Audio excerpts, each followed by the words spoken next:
nilubog sa mantika. Hinayaan ang tunog ng pagsabog ng oil na punuin ang paligid. Ngunit agad siyang natigilan nang maramdaman ng isang bulto ng anino na halos sumakop sa maliit niyang cart. Parang bigla siyang kinain ng presensyang hindi niya maipaliwanag. "How much is that thing?" Napatingala si Andy. Saglit siyang napatanga. Si Mr. Cargador na may shampoo commercial aura ang nasa harap niya ngayon. At nag-i-Ingles? Sa fishbowl? Napakurap si Andy. Saglit na natahimik. Tumingin sa lalaking pawisan at mukhang pagod. Pero hindi mo maikakailang may pinag-aralan. At may dating. Yung tipo ng dating na hindi tunuturo sa kalye o sa kargahan ng gulay.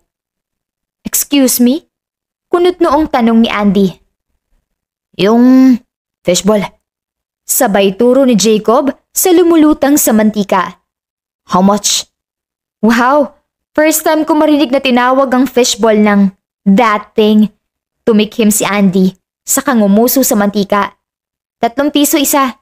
Pero dahil naka-Ingles ka, 5 piso. "Noted." Ani Jacob. "Bibilhin ko na rin ng suka mo.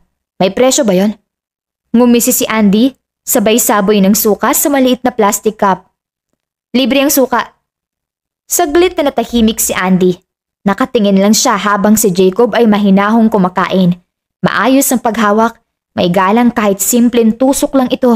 Hindi kagaya ng ibang lalaking nagmamadali, sabik o bastos. "Anong pangalan mo?"